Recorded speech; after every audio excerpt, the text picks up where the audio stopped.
What's going on, people, and welcome to Man Knows Football. You are here with Guni, T Dot, and Dec. Welcome back to the channel, lads. Yo, same, bro. Yeah, man. Obviously, we're here after the we're here after the final loss yesterday. Harsh way to lose as well, 3-2 on penalties. But before we come on to the penalties, obviously there was the whole game before that, and I want to start with the actual lineup. You get me? So listen, I'm gonna ask you both. How did you feel when you saw the back three, aka the back five? I'm gonna start with you, T Dot, because I know Dec's answer already. You know what? I think in that kind of game, I would have played four at the back. I wouldn't have gone for the three because, to be fair, we had Trippier and Shaw left wing back, and they were basically a back five for the whole of the second half. Do you get what I'm saying? And they got pegged back all the way for the second half, let Italy do what they needed to do. So I probably would have gone for a four. Obviously, Declan Rice, Calvin Phillips in the middle, that worked. Harry Kane up front. Everything was working right as it needed to do. But when you got a back three and then you got the two, basically a back five, it ain't gonna work. Do you know what I mean? Too defensive for Southgate as always, man. That's what he does all the time. It's very defensive. Dec. Yeah, I think we said it the other day, didn't we? As soon as it come out, I was like, "What's he doing?" It just didn't set up. It suited Italy down to the ground. But what I will say is, when the game started, I sort of kind of was like, "Oh, I'm going to regret this." Like he's got it right. But then as soon as the second half kicked off, and Italy made their little tweaks, the game was done. I think that's where we lost the game. Obviously, all the talk will be about the penalty shootout, but we lost the game in normal time. As soon as that half-time whistle went, game was lost. No, absolutely. I've got to agree. I mean, the first half, I was watching and I was thinking, okay, he's proved me wrong yet again with the back three, because it did look like it was working. We was absolutely all over it. They didn't like our attack. They didn't like the press, none of it, as we were saying before, Dick. And it was when it came to that second half and Mancini just made them changes, and then the centre back started getting comfortable on the ball. The midfielders started getting comfortable on the ball. And then that's when I couldn't understand. I'm like, why are we giving these guys time on the ball when they are renowned for killing teams in this manner? You see what I'm saying? I think you know what it was as well. Like in the first half, I sort of thought, oh, maybe Southgate's got his tactics. So I had my tweet drafted up and everything, ready to apologise to him at half time. And then like I sort of thought about it a bit, and I was like, Italy made some silly mistakes. They were just making stupid errors in the first half. And I think after the game, I kind of clocked that it was probably because it was at Wembley. England have come out. Bare people have broke into the stadium, so the capacity is even more than it should have been. Atmosphere's through the roof. I think the England players were just gassed, super excited, adrenaline. So they've started just on fire. Got the early goal, which obviously gave them a massive confidence boost. So Italy just looked shell-shocked as soon as that goal went in. I think the game would have gone a bit different if they didn't score so early. Maybe for the better, probably not. So yeah, they were sort of riding a high until half-time. Italy looked shell-shocked. But like you say, as soon as half-time came at the perfect time for Italy, Mancini got him in. We won't know what he said, but he's obviously clocked the first half, made a couple of little tweaks. I think the main one was sort of Verratti played in a different position. He'd come into a bit of a deeper role where he could get on the ball a bit more in the second half. And they just controlled the game. A couple of little tweaks from Mancini won them the tournament, basically. Tito, I know you were saying about Declan Rice and Calvin Phillips being enough in that midfield. That was actually, to be honest, that was the area that I personally was quite afraid of, considering that they'd be going up against Barella, Jorginho and Verratti. And for me, actually, Declan Rice had an absolutely fantastic game. That was his best game all tournament, in my opinion. He worked his socks off. Yeah, he did, absolutely. Calvin Phillips, I'm not gonna say he had a bad game. I ain't gonna say he had a bad game, but it was like my concern. At certain times, I was watching him in the second half, and he started chasing shadows, and I'll take. that's what I was worried about. So, do you think going with that midfield two was the right idea? Yeah, 100%. I wouldn't. I personally wouldn't have changed it. It's worked throughout the whole tournament. It's worked. My concern, and you might both might disagree, but for me, Mason Mount was poor yesterday. For 100. me, him coming off and 100 minutes into the game didn't make any sense to me. Not saying he's a bad player, but for me, he hasn't really lit this tournament up like I thought he was going to off the back of the Chelsea season he's just had. But he was quiet yesterday. Do you know what I mean? Mhm. I don't think, for me personally, I wouldn't change the Declan Rice and Calvin Phillips thing. That dynamic has worked throughout the whole tournament. Do you get what I'm saying? And in hindsight, yeah, you can probably look at it and say, oh, I probably would have put Henderson there or whoever, but it worked. It's worked all. If we'd 100%. won that, I don't think anyone would even question Phillips or Rice. Well, Phillips because Rice played out of his skin. But yeah, I wouldn't have changed it, man. I would have kept it the same. The thing with Southgate is that he doesn't make subs when he needs to make them. He makes them 20 minutes later, or he makes them at the. Mhm. Do you know what I mean? Like, something's not working, you got to change it because Hmm. obviously it's Now, impacting the obviously, game. that was Bottled that. it. That was actually the next thing that I was going to come on to, the substitutions. Deck, obviously, I don't mean to pick on you because you're a Liverpool fan, but this one in particular absolutely fried my brain. Half of the bar went sick when he came off, just lost it. In fact, when he came on, they couldn't understand it. But when he brought him back off, that was it. It was head loss in the bar. What did you think to that? I understood him coming off. Obviously, he come off because Southgate wanted to put a penalty taker on. But him coming on it didn't make sense to me. Not at 1-1. Henderson's someone that you put on if you're winning. Exactly. The way we were set up, you don't put Henderson on to go and win you the game. He obviously didn't put him on to take a penalty because he's brought him back off for the shootout.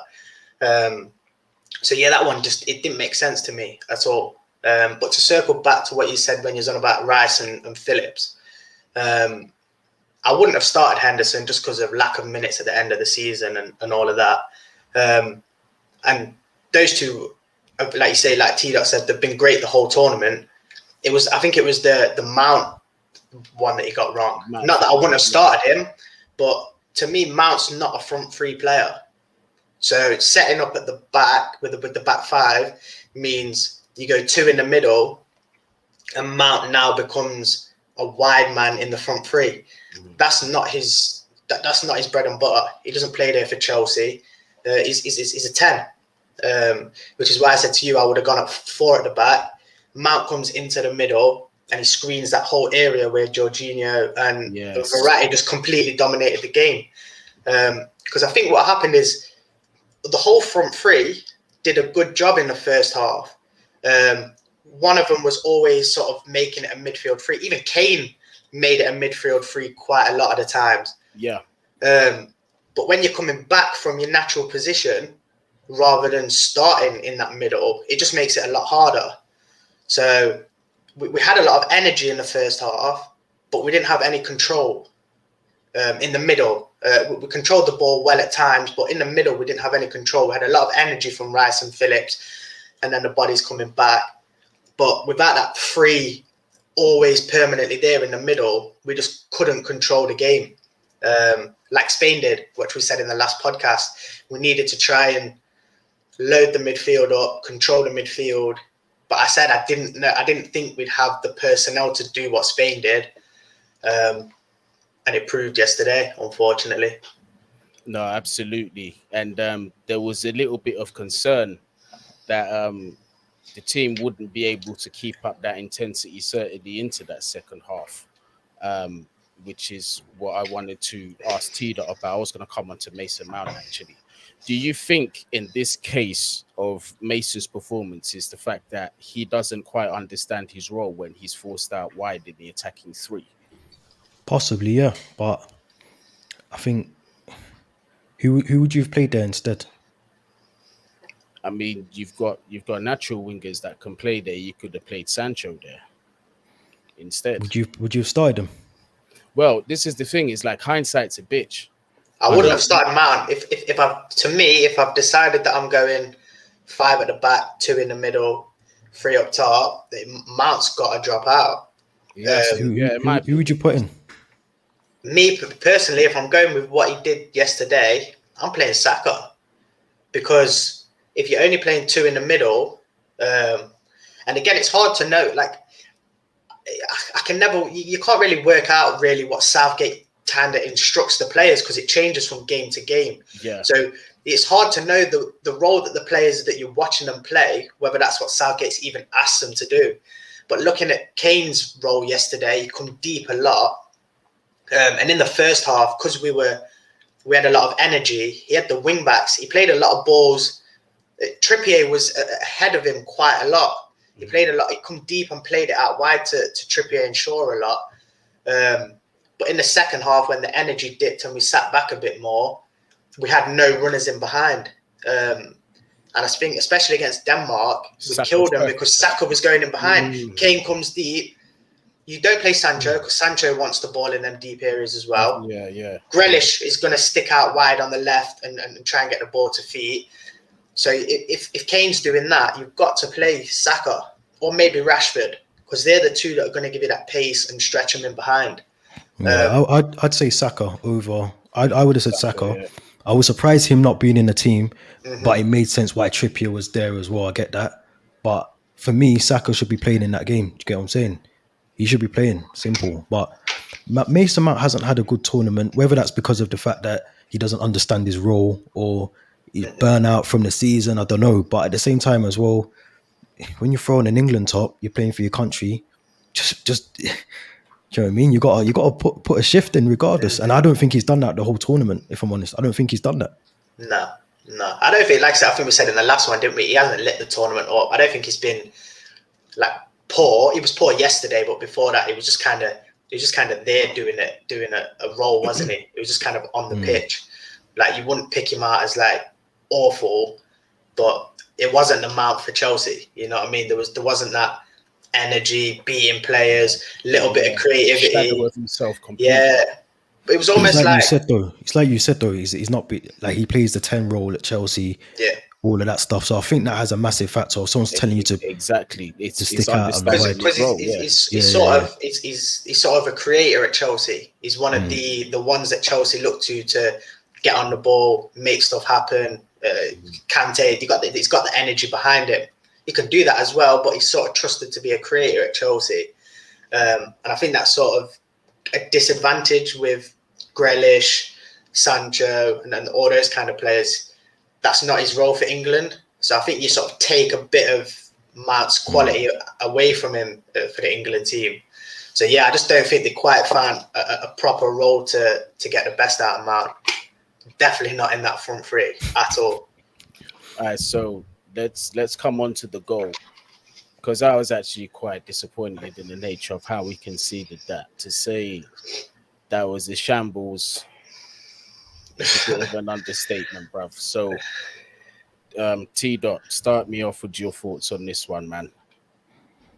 Boy, what's there to say, man? Do you know what? I haven't rewatched the full game, so I can't even give you the full explicit version of what I want to say, bro. Yeah, it's alcohol, bro. But from what I remember, it was just poor defending. I think is it John Stones who's just not strong enough. I can't remember if it's John Stones or whoever it is, but they just need to be strong at that point. You got to be strong at that point. And he looks like he's looking for a foul at that point. If I remember correctly, he goes down, he's looking around. You're in the final, you got to be strong. And from when Italy scored, I knew it was over then, because they're either going to get another goal, or if it goes to penalties, we ain't winning on penalties. Because when you look around at the penalty takers for England, as opposed to the penalty takers for Italy, which one would you favour? Who you putting money on? You know what I mean? Yeah. And fair play to Pickford as well, because Pickford has had a brilliant tournament. Yeah, he done his thing. Even yesterday, I've gave him a lot of like shit as well, but he done a lot for the team in the tournament. But but in terms of what you were saying, Guni, then it was just one of them ones where I think players switched off for the goal. Like I said, John Stones looking for a foul. Like, just you got to be strong, man. You got to be strong and just do better in that position, man. Because it wasn't a high cross either. The way that ball came in, that ball cannot get to the back post like it did. It's just got to go before then. So like I think it was John Stones who misses it at the near post, and then I think it might have been Mount at the back post. He's just a bit slow to react. And to be fair, Mount, Jorginho or Verratti. To be fair, Mount, he's expecting that to be dealt with before. Probably. I don't even think he knows too much about it. Do you know what I mean? But even then, like he gets someone. I can't remember who it was. It was Verratti or Jorginho, I think, that got the initial header away. He's come around him. You know, again, it's just that little lapse of concentration. The attacker wanted it more. I remember thinking it was a good save initially, but then I can't remember whether he could have done better or not. Like I say, I haven't watched the goal back since I just don't want to. But yeah, again, and then another time, the attacker switched on again. It's not even an attacker; it's Bonucci switched on quicker than everyone else. The old man at the back is the first one there, reacts quicker than everyone else. So yeah, I think from half time onwards, they were switched off. It was done, and like you say, it felt like, because they scored quite early in the second half as well, didn't they? Even before the goal, they started to dominate, and then as soon as that goal went in, that was just extra momentum. They was already building the momentum, and then as soon as the goal went in, that was just extra momentum, and you just felt this is going to be a long rest of the game. To be honest, in the scale of things, looking at the whole game, Italy did deserve to come away with the trophy. To be honest, 100%. One thing, because I'm very much a fan of this when this is done well. I want to shout out Italy for the art of shithousery, because what I saw yesterday, especially from old man Chiellini, brother, do you see what he done to Saka? He said, "Get over here." Yeah, not today. He said, "Hey, ref." He said, "Ref, watch this and get the yellow red D because I'm taking it." Boom! But you know what? You got to rate things like that, because 100%. Yeah, 100%. He didn't care whether that was going to be a red, whatever. He didn't give a shit. He just, you know, what got to take one for the team. It reminded me of Suarez against Ghana. You got to do it, man. In a final, you do whatever it takes. Like you say, he ain't trying to hide it. He's not trying to boom, and then he's turned around to the ref and just gone, "No, book me then." Like, I knew what I was doing. Yeah, like obviously, like from an English point of view, you're gonna be pissed. You're thinking, "Oh, Saka's gonna get through," but you take your bias hat off. If an England player does that, you're applauding him. We're applauding it, man. 100%. 100%. You can't. That's and there's those small things that win your tournaments as well. Like you say, Chiellini and Bonucci, they were colossal yesterday. Like they were unbelievable. They ran the show, bro. Kane didn't touch the ball in the box once. He didn't have a shot. I think we had like one, maybe two shots the whole game. They were colossal. It's those little things, those little niggles, and getting away with things behind the ref's back. And yeah, it's an art, bro. That's why I call it the art of shithousery, bro, because there's techniques to this shit, bro. I'm telling you. And the Italians are the best at it. You got to master the dark arts, man. 100%. They're the best at it, bro. But not even just yesterday. Like, we got to look at Italy from start of the tournament to yesterday. They were the best team in the tournament. That's why they won it. But even the way that they've played, some of the games that they've played, they've had a harder run than England did to get to the final as well. So you got to give them the credit, man. Yeah. I think me and you said it from after the first game, didn't we, Ash? From the first round of games, that they impressed us the most. I said that they looked like they were here to win, and they did. They just kept going from day one. They fully deserved it. You know what I mean? You can't knock them at all. You see, like once the emotions go away and you really sit down and think about it, bro, it's not, you don't really come away too hard done by it. Because listen, being honest, between the three of us, going into this tournament, did any of us even think we was going to make it to the final? I definitely didn't. I'll be real with you, I didn't. I can't say I was confident we was going to make it to the final, but I expected us to do very well. Yeah. Yeah. I'd be the same. I think I always thought France were going to win it. That Yeah. was my first team. I had Italy in there. I thought Belgium were going to be a bit better than they were as well. But England had to be in that hat as well, because you look at the players that we've got as well coming No, of through. course. Some of these youngsters are here now for the next 2-3 major tournaments, and it's a good crop of players that Southgate's got there. So No, of you have to course. put them in the mix as well. No, of course, 100%. But like, obviously, I've got to come on to the penalties. Now, this is the controversial talking point of the whole final, and the main topic is: should Saka, Sancho, and Rashford have been the penalty takers at all, or should some of the senior players have stepped in and taken their place? So, guys, I'm going to start with you. So, whoever wants to start and kick it off, go ahead.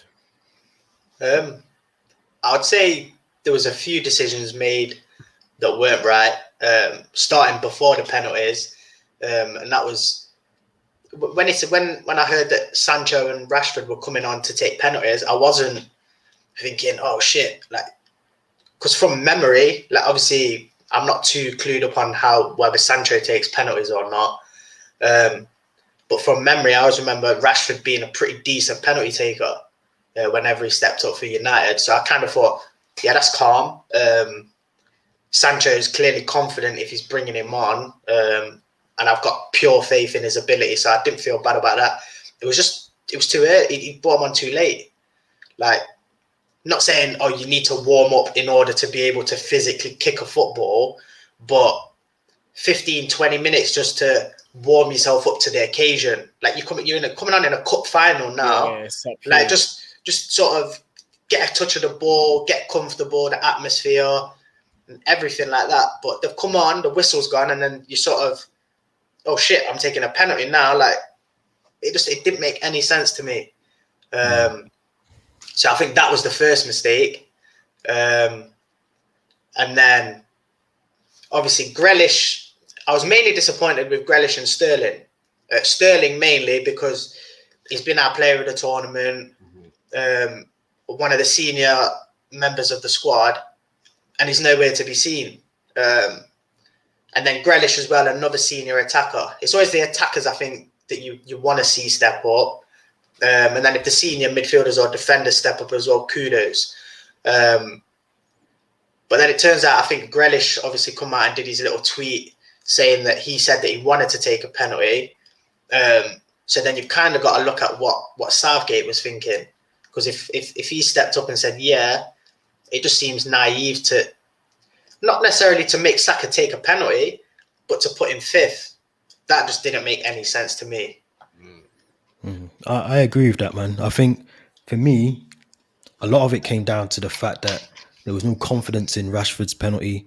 I don't know what he was doing with the run-up. I hate when players do the little shimmy, the little stop, then the stop. See Harry Maguire, his penalty is how a penalty should be taken. Madness. Straight away, put your foot through the ball and just put it in a corner. All this trying to like beat the keeper, mind games, get up there and then you miss it. You look stupid. Yeah. That's why the three of them, apart from Saka, but Sancho done the same. He done a little shimmy, trying to be cute. What's the point? Because now he looks stupid. Yeah. Saka, I think that was stupid to have him as fifth. For me, if I'm gonna give Saka a penalty, put him in the middle, give him the second or third, have someone a bit more experienced at the end as well. Harry Kane should go first. You want to get off to a good start, so I get all that. But to give Saka that responsibility, 30 million people watching, 70-odd thousand by the end of the night, however many people got into the ground that weren't supposed to be there, on top of the 60,000. First major final since '66. Come on, that's stupid. And Never I get took people. a senior penalty either. I think he's scored 2 under 19s or missed 2 and scored 1 under 19s or something like that. I read earlier. So to do all that is stupid. I get that people will say it's 12 yards or whatever. You're from this penalty spot. You can score. You got to score and all that. But the pressure. I don't know if any of you man have taken a penalty in front of 60,000 people plus 30 million at home. The pressure must have been a madness for Saka, if I'm honest. Like, I can only imagine what that must feel like. But end of the day, like, I think the better team won. I think had Rashford actually taken a penalty properly, same with Sancho, because we could have been talking about a totally different game right now. We could still be all drunk right now. Do you know what I'm saying? Like, it's mad.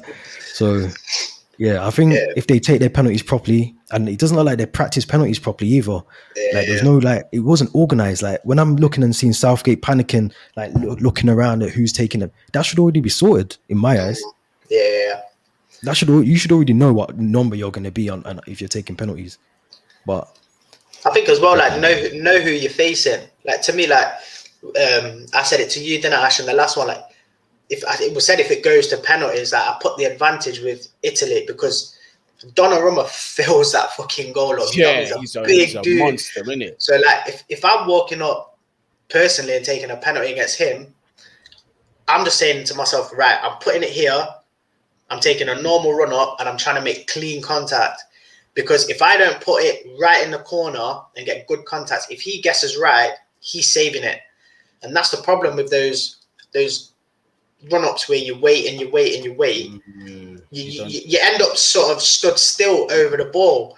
So if that keeper's brave and waits, I think Pickford was the perfect example against Jorginho. Yeah. Because Jorginho, he tends to go that side more often than not, but a lot of the time he tricks the goalkeeper.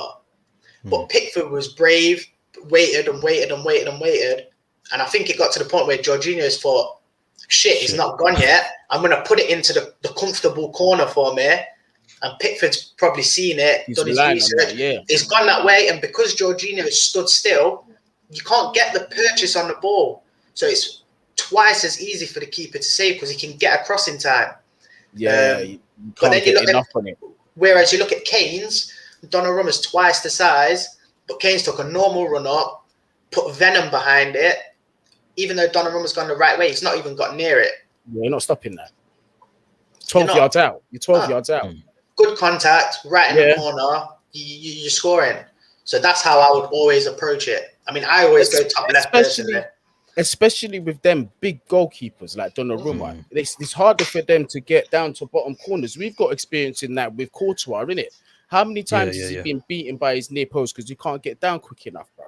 That's the disadvantage of the tall goalkeepers. That's what I'm saying. All you really had to do in penalty practice was belt it either fucking corner, low and hard. That's it. Flipping out. Harry Maguire broke the camera. Did you see that? Yeah, bro, he mashed the thing down. It's power you got to put in your shot to do that. Did you clock his body shape when he took it? Because I thought he was going the other side, but he sliced the ball and hit it top port, bruv.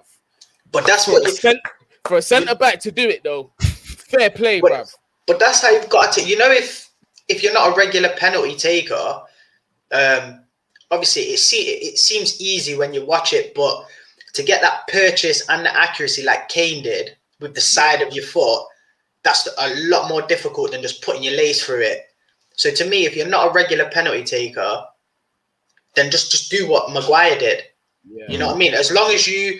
It was a bit techy though. It was a great penalty because, like, body shape, he didn't get underneath the ball. So if you don't get underneath the ball, you're not going to sky it. You're not going to sky it. Absolutely. So if you just get over the ball and put enough power on it, it's a very good chance it's going in, unless you somehow just boot it straight at wherever the keeper goes. It's how Mo Salah takes his penalties, and he scores near enough all his penalties. Yeah, big run up. Power just on target. Like his penalties go, he's had a penalty going like everywhere in the goal. Yeah. But if you get enough power on it, as long as you somehow don't hit the keeper, which he doesn't fill up most of the goal when he's diving flat, you make his percentages go up a lot. No, 100%. T Dot. So how do you think this serves us for Qatar going into the World Cup? Not gonna lie, man, I'm still confident. We've still got a crop of players there that are good players. They're not like average players. There's some very good young players that are going to be in that squad for a very long time. And there's still players that didn't make that squad that should technically really make the World Cup squad as well. So I'm confident, man. I think we've got to the semi-finals against Croatia. We just got to a final. We were unlucky in that final in some aspects as well. So I don't think we can kind of like say that we can win the whole thing. So obviously, there's other countries that got just as good. Like, I'm sure Mbappe's going to turn up this time and all of that. Do you know France what I have got mean? that one blood. Yeah, they're gonna come back with a vengeance. You know this. Yeah, of course. And Italy, like we've just seen, a very good team. But yeah, I'm confident, man. I'm confident. No, 100%. And then also, it does come down to our route to the final as well.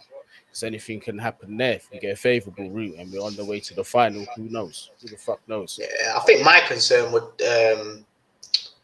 be the same as my concern with this time. And people might slate me for it, but it's still the manager. It's still the manager. No, I agree. Only It's because too negative, isn't it? Was going to come on to that after this, yeah. If you watch the game last night, the only difference between that game and Croatia in the World Cup was Croatia took their chance in extra time. Yeah. Other than that, the game went the same way. Early goal for England, negative after that. The other team grew into the game, took control, looked like winning it for the rest of the game. The only difference was Croatia won it in extra time, Italy won it on penalties. But yet, like you said, the crop of players that we've got, there's no one old enough to whereas they're not going to be in the next squad or they're going to be like past their peak years because it's only 18 months away anyway. Yeah. So I think we've got a unbelievable talent pool. So we're going to do well. We're going to get to probably the quarters at least. But that's where every team's got world-class talent all over the place. And that's where your managers makes the difference. And that's what happened last night. Mancini completely outdid Southgate during the game. And it cost us. So I think I would echo the same things I've said about this tournament with the World Cup. It's the manager. So, T Dot, do you think, because there were obviously talks earlier in the tournament that regardless of the results that Southgate was going to be offered another 4-year contract, do you reckon that would be the right decision? Not 4 years. But yeah, I think that's happening anyway. I'm sure there was talk of that before the tournament that he's going to get a renewal. He's come out today and said that obviously he wants to stay as long as he kind of needs to. He doesn't want to outstay his welcome, all that kind of talk. But I don't know, man. I agree with what Dec just said then, like in terms of the negativity. We've had that now for 2 tournaments, but I do think at the same time as well that we might need to change the manager because that's the only way we're going to probably win something if the manager can flipping do that. Do you know what I mean? He's going to have to do that and win something to keep that tournament, the job for the tournaments going forward as well. Yeah, I think the quick turnaround's probably done him a favour as well. Like obviously, I think there's still qualifiers to play. I'm not 100% sure, but there's not going to be many England games between now and Qatar. So to change it now I don't think you're not going to get an unbelievable manager that's going to come in and flip it in 4 or 5 games. So I think it would be a bit silly to change it now, but I wouldn't be giving him I don't know when his contract's up. Can you hear me, bro? Well, am I here? Yep, there we go. Got you back. All right, cool. Yeah, and I was saying it's a bit too soon to do it now, but I wouldn't be giving him 4 years. I don't know when his contract finishes, but I'd probably be putting something in place to keep him there for the World Cup and then assessing it after that. Because your options are limited. Yeah, that's the big thing as well. Like I wouldn't keep Southgate personally, but when it comes to hiring an international manager, it's a difficult one. They seem to want to go the English route, and there's not really too many older English managers that have been around the block that I'd be confident and in coming in and doing a better job. So I've seen a few people saying Graham Potter, but he's young. I don't even know if he'd be interested in it at this stage of his career. I think the thing with like that, what you just said then as well, is club football is totally different to international football. And Potter's a really good club manager, but just because he's a club manager that does well, doesn't mean he's going to be like good as an England manager. Like, that's the only thing. That's what worries me when people say things like that. And I see a lot of that on Twitter as well. A lot of people someone batted Arsene Wenger around as well, who would even want to take the England job. Do you know what I yeah, mean? But the club managers are brilliant. They've got their squad with them day to day, all of that stuff. When you're an international manager, it's totally different, yeah, and it yeah. doesn't always work. So I Mm, think, for me personally, I keep him in for the next World Cup, see how he goes on with that one. If we don't win, or we don't even get to like the quarterfinals, like you said, or the semis or whatever, he's got to go, because he'll have had what, a couple of tournaments. Then yes, he's got us to a final, but in couple of months, are we even going to be talking about how well we played during the group stage? All we're going to remember is the Saka penalty, if we're honest. that's it. That's Yeah, it. yeah. Do No, you know what I mean? That's what we still talk about Euro 96 about with Southgate. It's going to be the same thing for this one now. This one's probably going to be even worse. Do you know what I'm saying? So it's the different yeah, times that we're living in. So yeah, it's going to be mad. yeah. I think people like tend to focus like on results as well, which I think is a bit harsh to criticize solely on results. What I tend to look for is like patterns, if things change or not. If Southgate had made like earlier subs and had gone at four at the back and was more attack minded and looked like he was going for it, and it was just an unlucky result, went to penalties and penalties happen. Like obviously anything can happen in penalties. Then I wouldn't be so harsh on him. But it's just the fact that, like you say, I didn't see any throughout the whole tournament. I didn't see any difference from the World Cup, and I had my criticisms of him then, and I haven't seen any progression. So that's what you tend to like. If there was progression, obviously he's gone from semi-final to the final, and there was progression in the way we played or the teams that we beat along the way, then I'd be a bit more hopeful. But I just saw the same thing. So all I can see the next tournament is the same thing. No, well, personally, I'm in the boat where like it's like you said, is there anybody else that's suited out there for the job? Is there someone right? No, I don't think that there is currently, and anything would really just be a knee-jerk reaction right now. So yes, we stick with Southgate, especially for the World Cup, and we assess afterwards and see how he performs there. I think that's the fair conclusion. But obviously, guys, based on that note, this is the end of the video. Make sure you like, share, subscribe, all of that good stuff.